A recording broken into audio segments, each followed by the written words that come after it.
और define pattern को हम जान लेते हैं। और इसमें हमारे पास कुछ कीबोर्ड शॉर्टकट्स हैं और मेन्यूज और प्रेफरेंस है। तो मेन जो हमारा है वो प्रेफरेंस है शॉर्टकट की। ये आपको जैसे क्लिक करते हैं तो जितनी भी फोटोशॉप में चीज़ें हैं उन सब की, जैसे फाइल मेन्यू में, एडिट मेन्यू में, इमेज में, लेयर में, टाइप में, हर जगह हर किस्म की शॉर्टकट की आपको मिल सकती है। यहाँ पे पहले तो लिखी होती है, नहीं तो आपको यहाँ से मिल सकती है। और ये एक चीज़ होती है। इसके साथ इमेज में और एडिट में जाएंगे और एडिट में प्रेफरेंस, और प्रेफरेंस में हमारे पास जर्नल कंट्रोल के इसकी शॉर्टकट की है। तो हम इसको जैसे ही क्लिक करेंगे इसमें सबसे पहले इंटरफेस आता है जिससे हम फोटोशॉप की थीम वगैरह को लाइट डार्क थीम कर सकते हैं। लाइट और ये मतलब कोई भी आप रख सकते हैं। डार्क यूज वैसे फोटोशॉप के लिए स्टार्टिंग डार्क ही हुई थी, तो आप डार्क भी रख सकते हैं। बाकी कलर आप डिफॉल्ट भी ले सकते हो, खुद के कलर भी आप यहाँ पे ले सकते हो। हाईलाइट कलर जो होते हैं मीन्स जैसे ये भी हमने जिस भी ऑब्जेक्ट को सिलेक्ट करते हैं उसके ऊपर ये ब्लू एरिया आ जाता है, ये कलर जो है वो मार्क जो है वो ब्लू आ जाता है। तो हम इसको अगर चेंज करना चाहें तो वो भी कर सकते हैं। बाय डिफॉल्ट जैसा है। अब स्टैंडर्ड स्क्रीन मोड जो है वो डिफॉल्ट है। अगर आप चाहें फुल स्क्रीन मेन्यूज आप ग्रे या कोई और कलर में करना चाहते हो, कस्टम कलर में भी करना चाहो तो यहाँ पे आपको मजीद कस्टम कलर भी मिल जाते हैं। तो डिफॉल्ट जो सेटिंग जैसे है आप वैसे ही फिलहाल। अगर फुल सेटिंग आपको चेंज करनी है तो आप ज़रूर इस पर ट्राई करें। बॉर्डर में ड्रॉप शेडो होना चाहिए। अक्सर देखें ये हमने नया बॉर्डर लगाया तो इसके देखें नीचे एक शेडो भी आपको दिख रहा होगा। ये फोटोशॉप की अंदर की सेटिंग होती है। और अगर आप इसको बॉर्डर नहीं चाहते, लाइन या बिल्कुल नन जीरो करना चाहते हो, तो अब ये बॉर्डर भी नहीं आएगा। मतलब जब भी आप ये चीज़ इस्तेमाल करोगे तो ये चीज़ें अगर आपको सेटिंग करनी है तो एक एक बार सबकी पोजीशन चेंज करके आप चेक कर सकते हैं। वर्क स्पेस होती है इसमें। जो ज़रूरी चीज़ परफॉर्मेंस है, परफॉर्मेंस में भी देखें यहाँ पे लेगेसी ठीक है, अनचेक है। और इसमें हमारे पास तकरीबन अच्छा स्क्रैच डिस्क भी है। ये आप कितनी रखना चाहते हो, तो ये आप जब काम कर रहे हो तो आपका काम प्रॉपर नहीं होता, कोई एरर आ जाए कि यार इससे आगे आप फोटोशॉप नहीं चला सकते, आपकी स्क्रैच डिस्क फुल है, तो यहाँ से आप डिस्क को भी चेंज कर सकते हो। C drive, D drive, E drive आप कोई से भी उसी टाइम सिलेक्ट करके चेंज कर सकते हो। सो एक ऑप्शन ये है। कर्सर में जाते हैं, यूनिट्स एंड रूल्स और प्लगइन्स, टाइप, ये सारी चीज़ें यहाँ पे मौजूद हैं। हर तरह की सेटिंग ये लिखी हुई होती है और ये आराम से पढ़ने जा सकती है। वैसे अगर जो लोग ये समझे कि हमसे नहीं पढ़ने होगी और हम नहीं समझ सकेंगे, उनके लिए जरूरत भी नहीं है, क्योंकि जो मेन इंटरफेस पे आके आप थीम चेंज कर ले, बाकी कोई सेटिंग ना भी चेंज करें तो फोटोशॉप आपको जरूरत नहीं है कि इसमें आप चेंजिंग करें। ये तो सिर्फ होता है कि आप एक्स्ट्रा टाइम है आपके पास, आप कुछ टाइम दे सकते हो सॉफ्टवेयर को और उसके अंदरूनी मामला खुद आप यहाँ पे आके अपने आप को आजमा सकते हो। मतलब टाइम दे के चीज़ें चेंज कर सकते हो, देख सकते हो कि अगर ऐसा कर दूं तो कैसा होगा। अगर सब कुछ खराब भी हो जाए तो जस्ट विंडो में जाएंगे, वर्क स्पेस में जाएंगे और यहाँ से रीसेट करेंगे तो सब कुछ वापस चला जाएगा। ठीक है, तो ये टेंशन नहीं करनी कि कुछ गलत हो गया तो क्या होगा। इमेज में जाते हैं। इमेज में सबसे पहले हमारे पास मूड्स आ जाते हैं। इस वक्त जो मैं जिस मूड में काम कर रहा हूँ वो RGB मूड है और ज़्यादातर फोटोशॉप में RGB मूड में ही काम करते हैं। ठीक है, इसके बाद अगर आपका मूड जैसे RGB है, मैं इसको CMYK में कर देता हूँ। तो ये देखें मुझसे कह रहा है कि आपकी टोटल सेटिंग चेंज हो जाएगी, तो हम ओके करेंगे। तो अब हमारा जो मूड है यहाँ पे देखें CMYK/8 बिट हो चुका है। और अगर इसी को वापस जाएं, मूड में जाएं और RGB करें तो अब यहाँ पे RGB आ चुका है। तो ये आसानी से हम पिक्चर के मूड्स को चेंज कर सकते हैं। हमने कलर कोई से भी यूज़ किए हैं, अगर हम मूड चेंज करेंगे तो काफ़ी हद तक कलर सेम होते हैं, लेकिन कुछ कुछ कलर ज़्यादातर डार्क जो होते हैं वो चेंज हो जाते हैं। इमेज में हमारे पास एडजस्टमेंट्स हैं। ये एडजस्टमेंट्स मैंने यहाँ पे जस्ट एडजस्टमेंट है और यहाँ पे मैंने आपको एडजस्टमेंट लेयर बताए थे। ये देखें एडजस्टमेंट में क्या है, brightness, contrast, level, curve, vibrance, hue and saturation, colour balance, black and white और सारे कुछ यहाँ पे। और आप ये यहाँ पे भी देखें तो आपको मिलेंगे बिल्कुल यहाँ पे। तो ये चीज़ अगर आपको पता है, आपने वहां से भी ली हुई है, यहाँ से भी ले सकते हैं। अच्छा, इसके दो तरीके हैं। यहाँ से हम एडजस्टमेंट खाली पिक्चर के ऊपर कर सकते हैं। मीन्स मैं यहाँ पे एक क्या करता हूँ, ह्यू एंड सैचुरेशन ले लेता हूँ और इस पिक्चर के कलर को मैं चेंज कर देता हूँ। अब मैंने ओके कर दिया तो अब यहाँ पे कोई लेयर नहीं है जिससे बाद में कोई काम करके बाद में मुझे थोड़ा बहुत कलर चेंज करना हो तो मैं कर सकूँ। तो ये जस्ट एडजस्टमेंट मूड है। ठीक है, कि आप इससे एडजस्टमेंट कर सकते हो। लेकिन आप प्रॉपर एडजस्टमेंट जब चाहते हो काम में आ जाए तो वो आपको लेयर पैनल में यहाँ से न्यू एडजस्टमेंट लेयर से मिलेगी। ब्राइटनेस लेवल कर्व्स ये यहाँ से इसकी ऑप्शन है, और या फिर यहाँ पे शॉर्टकट की है। अगर इसकी मदद से हम ह्यू एंड सैचुरेशन ले लेते हैं और अगर इसको मैं चेंज कर देता हूँ और थोड़ी देर के बाद मुझे लगता है नहीं यार मुझे वापस कोई और कलर लेके जाना है, तो मैं इसी पे डबल क्लिक करूंगा। ये एडिटेबल होता है। सबसे अच्छी बात ये एडिटेबल होता है, बाद में हम इसमें चेंजिंग ला सकते हैं। तो इसलिए जब भी एडजस्टमेंट का इस्तेमाल करें वो इमेज से कभी ना करें, ठीक है। वो आप इस्तेमाल करेंगे लेयर में से न्यू एडजस्टमेंट लेयर, ठीक है। अच्छा, इसके साथ साथ इमेज में अगर जाए तो हमारे पास एडजस्टमेंट में कुछ एक्स्ट्रा ऑप्शन भी हैं जिनको हम यहाँ पे देखेंगे। इसमें HDR टोनिंग बहुत ही कमाल है कि हम अपनी पिक्चर में बहुत प्यारे से कलर ला सकते हैं, मजीद बेहतर कलर ला सकते हैं। तो हम यहाँ पे इस पे क्लिक करते हैं तो एक छोटी सी विंडो ये हमें कह रहा है document do you want to proceed. हाँ बिल्कुल, हम इसी डॉक्यूमेंट के ऊपर इसको अप्लाई करना चाहते हैं। तो यहाँ पे आप चेक करिएगा, सबसे पहले कुछ बाय डिफॉल्ट सेटिंग भी यहाँ होती हैं। आप अगर खुद से बनी बनाई सेटिंग भी लेना चाहते हैं तो वो भी आपको यहाँ पे मिल जाती है। ऐसे करके फ्लैट में देख लें ये कलर आ जाएगा। कुछ बनी बनाई सेटिंग यहाँ पे मौजूद होती हैं, अगर आपको किसी डिज़ाइन में या किसी जगह लेनी है तो आप इनका इस्तेमाल कर सकते हैं। बहुत ही अच्छा रिजल्ट आता है। मैं डिफ़ॉल्ट कर देता हूँ और आपको इसकी प्रॉपर सेटिंग बताता हूँ। लोकल में हम यही रखेंगे और यही सही रहेगा। रेडियस सबसे पहले हम बढ़ाते हैं, ये पिक्चर में आपको क्वालिटी इसमें बेहतर करेगा। और स्ट्रेंथ रेडियस की हम यहाँ पे बढ़ाएंगे। देखें ये रेडियस की स्ट्रेंथ बढ़ाएगा, आपकी पिक्चर के कलर जो है वो डिफरेंट करेगा। यहाँ पे रेडियस ज़्यादा होगा, लाइट ज़्यादा होगी, हम थोड़ा सा कम कर देंगे ऐसे करके। और खाली स्ट्रेंथ बढ़ाएंगे तो कुछ नहीं बढ़ेगा, इसलिए हमें रेडियस को थोड़ा बढ़ाना पड़ेगा और साथ ये सेटिंग भी।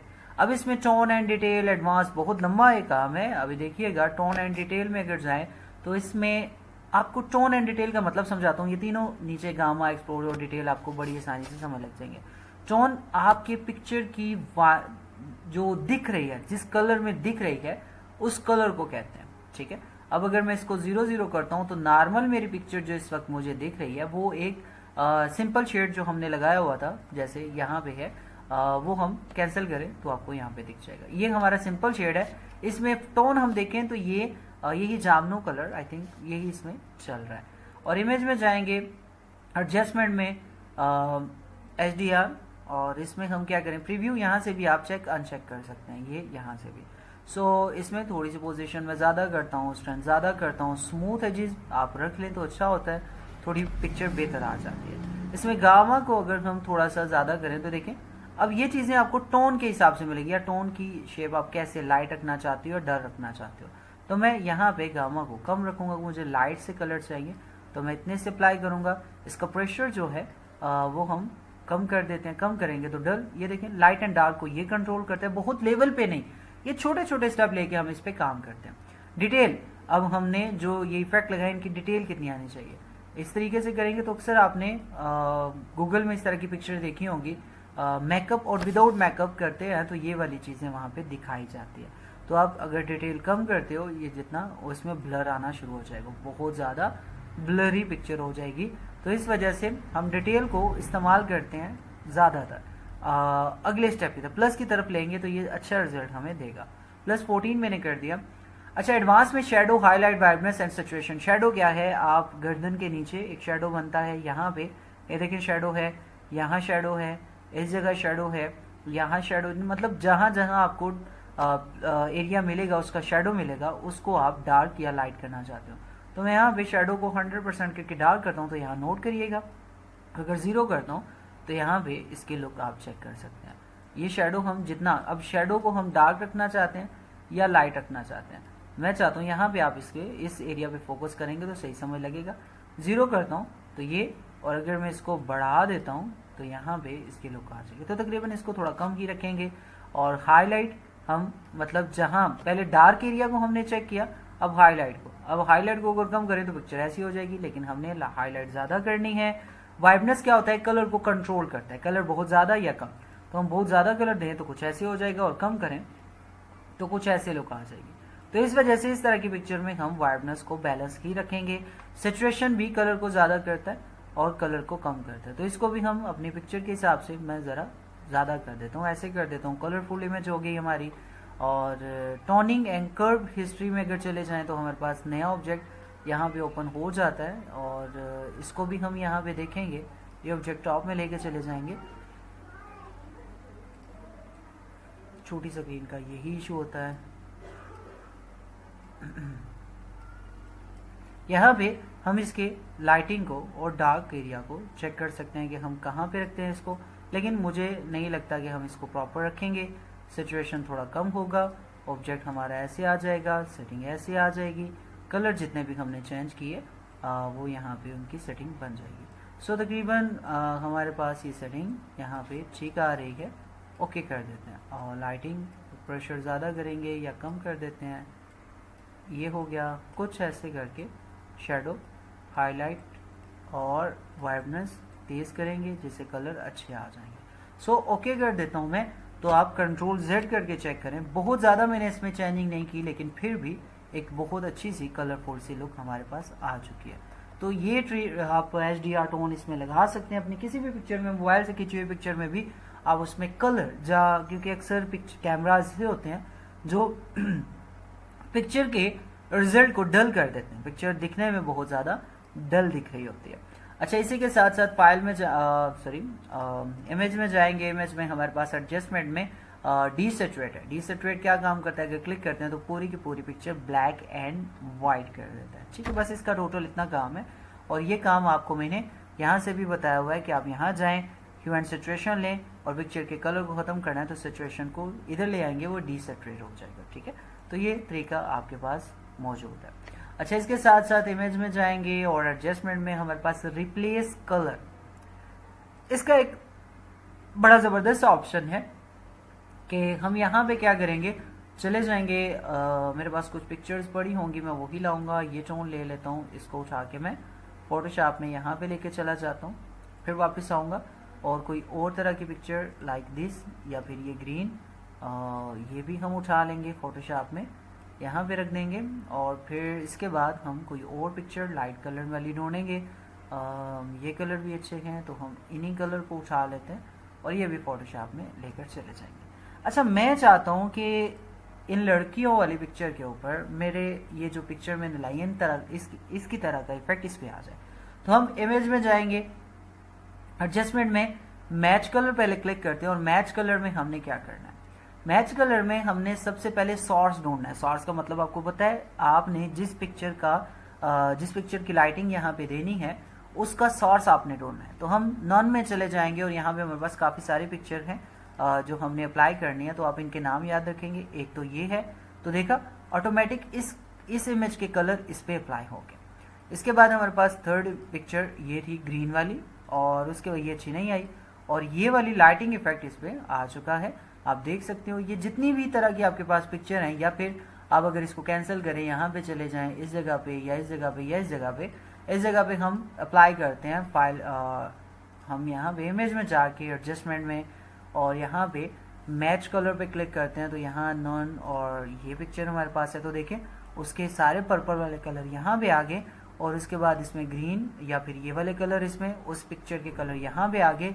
और फिर इसके बाद हम यहाँ पे ग्रीन कलर दें तो उसके पिक्चर भी यहाँ पे कलर आ जाएंगे, और यहाँ पे हमारे पास लाइट ही इसका खुद का ही कलर है। तो आप ये चीज़ अप्लाई कर सकते हो हर जगह डिफरेंट तरीक़ों से। तो यहाँ पे मेरे पास ये पिक्चर है, ये वाली ले लेते हैं। एक और पिक्चर भी थी, किधर गई? हाँ, ये इस पिक्चर पे इमेज में जाएंगे, एडजस्टमेंट में, और उसके बाद हमने मैच कलर, ये कलर टोन देनी है तो दे लें, ये वाली देनी है सेम है, ये देनी है येलो टोन तो आप येलो टोन भी इसमें ऐड कर सकते हो। अच्छा, इसमें बेहतर जो लगती है वो इस्तेमाल क्या करें, जैसा कि ये इसमें बेहतर लग रही है। अब इसको हम क्या करेंगे, नेचुरलाइज पे क्लिक करेंगे कि जहाँ पे ज़रूरत होगी वहाँ पे ही ये कलर को अप्लाई करेगा।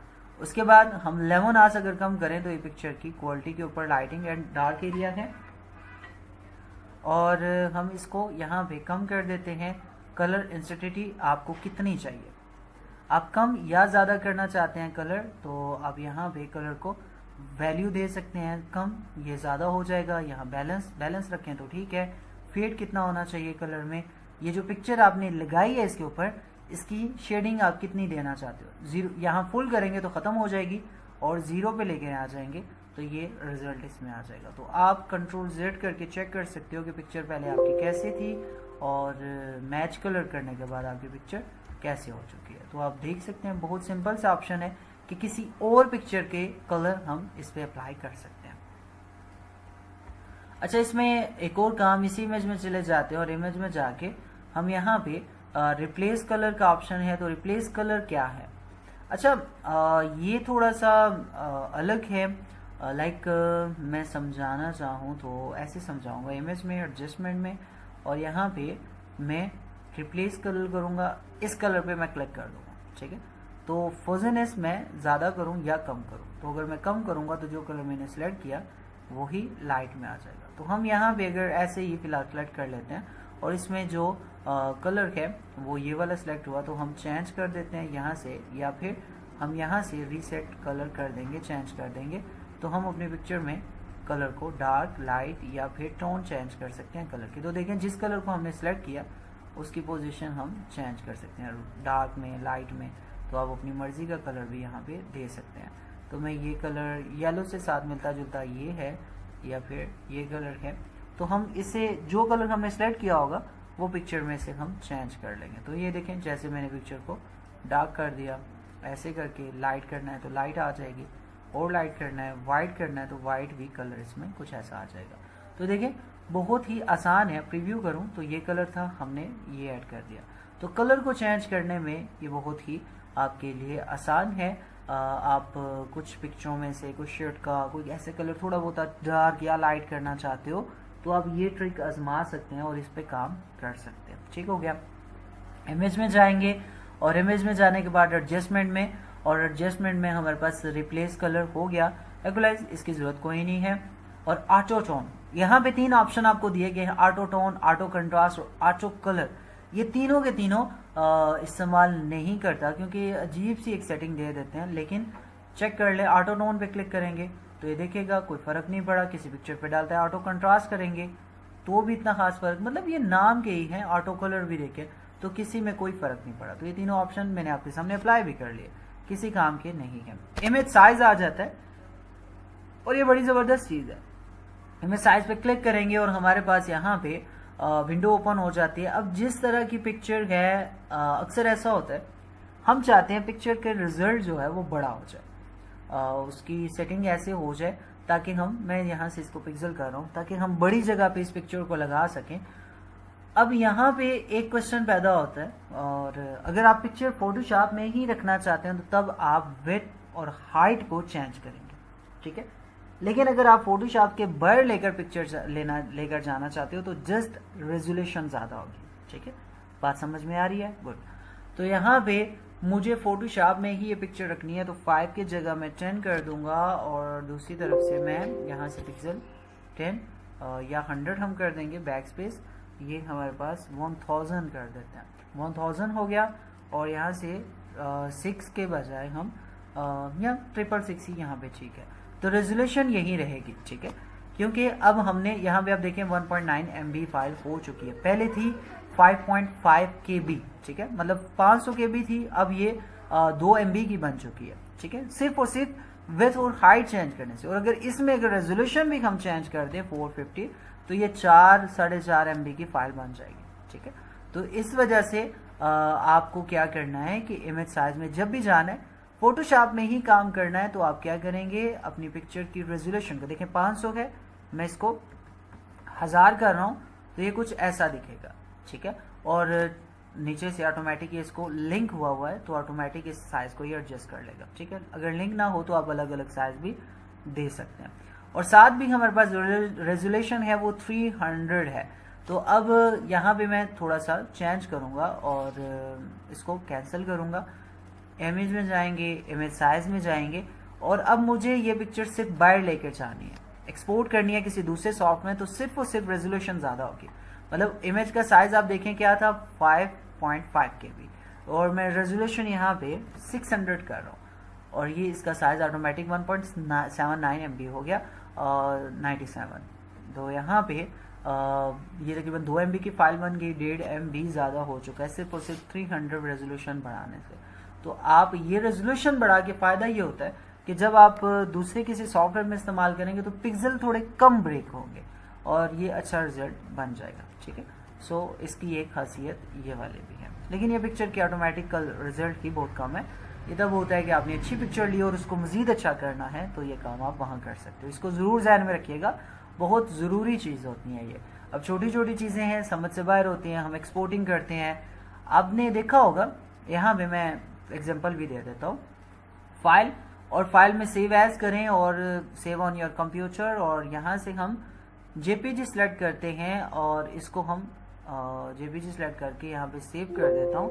ये रिप्लेस मांग रहा है तो हम रिप्लेस कर देते हैं। तो क्या होगा, यहाँ पे आप देखें तो इस वक्त इसकी जो एक्सपोर्ट क्वालिटी है 1.62 KB है टोटल, और ये सबसे हाई में है, बेस लाइन स्टैंडर्ड भी है, सब कुछ करके भी ये टोटल इतना साइज बन रहा है। तो हम इसको ज़्यादा कैसे करेंगे, इमेज में जाएंगे, इमेज साइज लेंगे, रेजोल्यूशन हम यहाँ से 600 कर देंगे और ओके प्रेस करेंगे। अब फिर हम फाइल में जाएंगे, सेव एज करेंगे, सेव ऑन योर कंप्यूटर, और यहाँ से हम जेपीजी सेलेक्ट करेंगे, पॉइंट ऐसे ही कर देता हूँ और यहाँ से सेलेक्ट करेंगे। तो अब देखें सिर्फ 300 रेजोल्यूशन बढ़ाने से साइज हमारा डबल हो चुका है, डबल से भी ज़्यादा है। 1.6 पॉइंट था, ये तकरीबन ट्रिपल साइज हो चुका है। तो हमारा साइज बहुत बढ़ चुका है, 200 पॉइंट हमारा साइज यहाँ से बढ़ा है सिर्फ और सिर्फ रेजोल्यूशन ज़्यादा करने से। तो यही चीज़ मैं आपको बताना चाहूँगा कि आप जब फोटोशॉप में काम करते हैं तो इमेज का साइज बड़ा करें, ठीक है, रेजोल्यूशन बड़ी ना करें। और जब आप बाहर लेकर जाते हैं पिक्चर को तो आप फिर रेजोल्यूशन बड़ी करें, ठीक है। मतलब किसी और सॉफ्टवेयर लेकर जानी है तो रेजोल्यूशन ज़्यादा होगी, और अगर फोटोशॉप में ही काम करना है तो फिर साइज ज़्यादा होगा, ताकि फोटोशॉप उसके पिक्सल को लेवल कर सके। रेजोल्यूशन का यहाँ पे चक्कर है, वो भी कर सकते हैं, लेकिन क्या है कि ज़्यादा सेव यही रहता है, आपका लैपटॉप या जो पीसी है वो स्लो नहीं होता। तो इस वजह से आज 9 बजे बिल्कुल लाइट गई थी हमारी, ये गलत टाइम हो गया है, तो इसी वजह से मैंने कहा कि 15 मिनट आगे करते हैं, मैं भी आ जाए, लेकिन नहीं आई। तो शायद कल से हमारा टाइम भी थोड़ा चेंज हो क्लास का, तो देखते हैं जो भी रूटीन बनती है। सो इसके बाद इमेज में जाएँ तो इमेज साइज, कैनवस साइज, ये कैनवस साइज क्या आता है, ये जो एरिया जिस पे हम काम करते हैं, कौन सा, अगर मैं एम्प्टी लेयर लेता हूँ और इसको हाइड कर देता हूँ तो ये कैनवस एरिया, इसके अंदर हम काम करते हैं। तो इसके भी साइज को अगर आप चेंज करना चाहें तो यहाँ से विथ राइट चेंज कर सकते हैं। जैसे ये इंचेस में लगा हुआ है तो हम इसको 1 पॉइंट है तो हम 10 और फिर टैप प्रेस करेंगे, यहाँ पे 10x10 का एक साइज ले लें। तो ये देखें बहुत आसानी से हमने इसके साइज को कंट्रोल 0 प्रेस करेंगे या कंट्रोल माइनस, तो ये हमें दिखना शुरू हो जाएगा। और जो पिक्चर थी वो देखें कितनी छोटी सी रही, तो हमने कन्वेंस साइज जो है वो यहाँ से बढ़ा लिया। ये एक बहुत ही अच्छा तरीका है और सेफ तरीका है। सो इसी के साथ साथ हम इमेज में से इमेज रोटेशन है, ये आप इमेज रोटेशन बढ़ा सकते हो, कम कर सकते हो, तो इसकी सेटिंग भी यहाँ पे मौजूद होती है। और वैसे आपको मैंने बताया हुआ है कि कंट्रोल टी प्रेस करें, sorry control Z, control T, ओहो अच्छा ठीक है।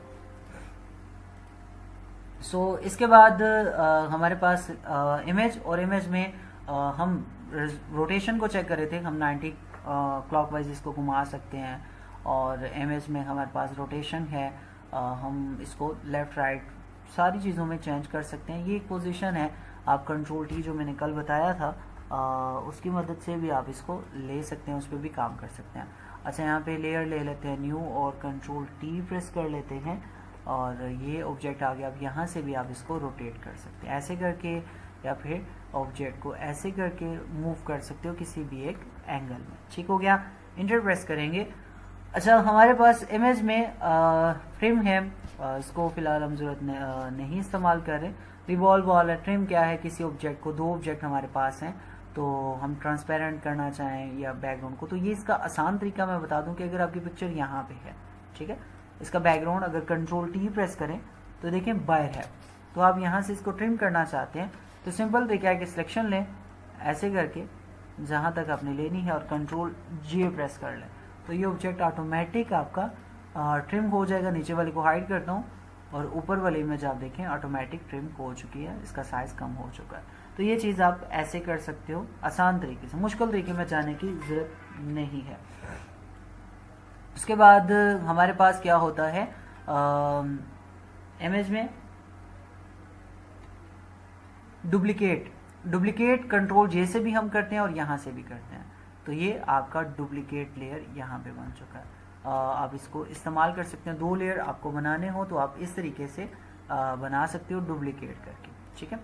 अच्छा, इमेज में हमारे पास अप्लाई इमेज कैलकुलेशन ज़रूरत कोई नहीं है इसकी, और हमारे पास सिंपल नया पैनल जो है वो इमेज के बाद, क्योंकि जो ज़रूरी चीज़ें हैं उन्हीं पे फोकस करेंगे। बाकी इंशाल्लाह कुछ अगर काम करते हुए जब एडवांस क्लासेस हम लेंगे तो कुछ टूल ज़रूरत पड़ गए तो हम उन पे काम कर लेंगे। वैसे पढ़ते तो नहीं है, जो हमारी ज़रूरी चीज़ें हैं हम उन पे ही फोकस करते हैं। अच्छा, लेयर में चले जाएंगे तो लेयर में सबसे पहला ऑप्शन होता है न्यू का। न्यू लेयर मैंने काफ़ी दिन से न्यू लेयर बना रहा हूँ, तो आपको मैंने बताया हुआ है कि यहाँ प्लस का बटन होता है, इस पर क्लिक करते हैं तो न्यू लेयर बन जाता है, ठीक है। लेकिन अगर आप लेयर पैनल में जाएं, न्यू पे क्लिक करें तो न्यू लेयर पे आप जैसे ही क्लिक करेंगे तो यहाँ न्यू लेयर ऑप्शन मांगेगा, ओके करेंगे तो यहाँ न्यू लेयर बन जाएगा। तो ये एडजस्टमेंट, लेयर पैनल में एडजस्टमेंट जो ऑप्शन आपको दिए गए हैं बहुत आसान है। आप जस्ट क्लिक करें, ये हो गया यार, बन गया। डिलीट करना है तो बस उठा के ये क्लिक किया, बन गया। डिलीट करना है तो यहाँ से डिलीट का बटन दबा दें, ये डिलीट भी हो जाएगा। और इसके साथ साथ अगर लेयर में जाएं तो यहाँ पे हमारे पास लेयर मौजूद है। अच्छा, इसमें कुछ ऑप्शन भी हैं जो कि आपको पता है, लेकिन यहाँ से शायद आप समझें तो और ज़्यादा आसान हो जाएगा। मतलब 2 चीज़ें हो जाएगी, एक आपको पता है, दूसरी यहाँ से भी पता चल जाएगी। बैकग्राउंड फ्रॉम लेयर, ये क्या है? अगर हम क्लिक करते हैं तो ये जो लेयर है, अगर देखें मेरे पास एक लेयर ये है, मैं इसको बैकग्राउंड बनाना चाहता हूँ। मैं चाहता हूँ कि अब ये बैकग्राउंड लेयर मेरा एज अ बैकग्राउंड शो हो, तो ये लेयर मेरा बैकग्राउंड शो होगा। क्यों? एक तो इस पर बैकग्राउंड लिखा आ जाएगा और दूसरा ये लॉक हो जाएगा। और अनलॉक कर दूंगा तो ये सारी सेटिंग, ये लॉक करेंगे तब भी हो जाता है, लेकिन लॉक करने से लॉक ही रहेगा। लेकिन अगर आप लेयर में जाके न्यू पे जाएंगे तो बैकग्राउंड फ्रॉम लेयर करेंगे तो तब ये बैकग्राउंड भी बनेगा और लॉक दोनों हो जाएंगे। अब जब क्लिक करेंगे तो आपसे मांगेगा कन्वर्ट टू नॉर्मल लेयर, ठीक है। अच्छा, इसको अनलॉक कर देते हैं। फिर लेयर में जाते हैं और लेयर में न्यू में जाके ग्रुप क्या है? अगर आपके पास 2 से 3 से 4 लेयर हैं, जैसे कंट्रोल J में प्रेस कर लेता हूँ, यहाँ पे 4 लेयर मेरे पास हैं और मैं लेयर में जाता हूँ और लेयर में यहाँ पे जाके ग्रुप पे क्लिक करता हूँ तो ये सारा एक ग्रुप बन जाता है। क्लोज करेंगे तो ये एक ग्रुप में या न्यू ग्रुप आ जाएगा। अब आप क्या करेंगे, इसको उठाएंगे, यहाँ से शिफ्ट के साथ सिलेक्ट करेंगे और फिर ग्रुप में डाल देंगे। ये एक तरीका है, लेकिन मेरे नज़दीक ग्रुप अगर आप इन चारों को सिलेक्ट कर लें और यहाँ पे ग्रुप कर लें तो ये आसान रहेगा। नीचे से जैसे क्लिक किया ऑटोमेटिक ये उठाने की ज़रूरत ही कोई नहीं है, दूसरी जगह लेकर जाने की ज़रूरत ही नहीं है। बस आपने सिलेक्ट किया और सिलेक्ट करने के बाद यहाँ ग्रुप पे क्लिक करेंगे तो ये यहाँ पे ग्रुप बन जाएगा। और आप इसमें बाद में लेयर ओपन करने हैं तो इस एरो पे क्लिक करेंगे तो सारे के सारे लेयर आपको दिखना शुरू हो जाएंगे। तो ये एक तरीका है आपके पास यहाँ पे। अच्छा, इसके बाद हमारे पास लेयर में जाएंगे और लेयर में ग्रुप को मैं कैंसिल कर देता हूँ अभी के लिए, और ये 3 लेयर भी मैं डिलीट कर देता हूँ। एक लेयर मेरे पास रहा, टाइप में जाऊँगा, लेयर में जाऊँगा और लेयर में हमारे पास ग्रुप फ्रॉम लेयर। लेयर को लेके आप ग्रुप करना चाहते हो तो वो जो तरीका ये इसी पे रखें तो ज़्यादा बेहतर है। आर्टबोर्ड, अगर आप यहीं से लेयर से आर्टबोर्ड लेना चाहते हैं जो कि हम इलस्ट्रेटर पे काम करते हैं तो आप ले सकते हैं। देखें आर्टबोर्ड 1, तो यहाँ पे अब ये आर्टबोर्ड की तरह काम करेगा। अब क्या होगा, अगर आप इस पिक्चर को बाहर भी लेकर जाना चाहते हो या साइड पे रखना चाहते हो तो अब ये पिक्चर आपकी साइड पे आ जाएगी। और अगर आप कोई काम या कोई शेप भी बाहर रखना चाहते हो तो वो भी बाहर आ मीन्स अब ये आर्टबोर्ड बन चुका है और अब ये इलस्ट्रेटर की तरह फोटोशॉप भी काम करना शुरू कर देगा। तो देखिए आप कोई सी शेप, कोई सा भी ऑब्जेक्ट है वो बाहर भी बना सकते हो। यहाँ अंदर तो बनेगा लेकिन वो एरिया के, अब देखें जब आपने ऑब्जेक्ट इसके अंदर रख दिया तो ये आर्टबोर्ड के ऊपर होगा। मैं आपको एग्जांपल देता हूँ, यहाँ पे देखें आर्टबोर्ड लिखा हुआ है और ये लेयर इसके नीचे है सिर्फ एक, बाकी इसके बाहर है। तो अगर मैं ये लेयर भी इसके बाहर लेकर चला जाऊं तो इसके पल्ले कुछ नहीं रहेगा और सिर्फ आर्टबोर्ड यहाँ पे ओपन रहेगा। इसको अंदर लाता हूँ, इसको मैं अंदर लेके आ जाता हूँ, इसको भी, और इसको भी मैं अंदर लेके आ जाता हूँ, इसको भी लेके आ जाता हूँ, ये भी और ये भी। तो देखिए आर्ट बोर्ड ऊपर जाता जा रहा है और इसको भी मैं लेके अगर अंदर आ जाऊँ तो अब आर्ट बोर्ड के अंदर ये सब कुछ होगा। क्लोज करूँ तो ये सब कुछ आर्ट बोर्ड के अंदर है। और अगर मैं इसको बाहर लेके चला जाऊँ ऐसे करके, आप पूरे का पूरा ऑब्जेक्ट बाहर लेकर जाएंगे ऐसे, तब बाहर आएगा। जरा सा भी इस पोजीशन में आप इसको ऐसे लेकर रखेंगे तो नहीं होगा काम, ठीक है। तरीका आजमाते हैं इस पे कि आर्ट बोर्ड नहीं लेते। सिंपल सा इसका ये ऑप्शन है, बस आर्ट बोर्ड से पिक्चर बाहर ले ली, बाहर से पिक्चर आर्ट बोर्ड में रख ली, ये सिंपल सा इसका काम है। अच्छा, ये सारे के सारे लेयर मेरे पास मौजूद हैं, मैं इनको सेलेक्ट करता हूँ और ग्रुप कर देता हूँ। ग्रुप करने के बाद ये ग्रुप सारे का सारा उठा के मैं आर्ट बोर्ड के अंदर लेकर जाना चाहता हूँ। तो ये आ तो गया है लेकिन वर्क प्रॉपर नहीं कर रहा, ठीक है। तो इस तरीके से हम कभी भी नहीं लेकर आएंगे, हमें अपने ऑब्जेक्ट को उठा कर ही लाना पड़ेगा। जितने भी ऑब्जेक्ट हैं ऐसे उठा के अंदर लाएंगे और इसी तरीके से उठा के बाहर लेकर चले जाएंगे। ऐसे ही अंदर आ गया और ऐसे ही ये बाहर चला गया, ठीक है। तो ये एक बेहतरीन तरीका है। तो आर्ट बोर्ड पे ही आज की क्लास को क्लोज करते हैं।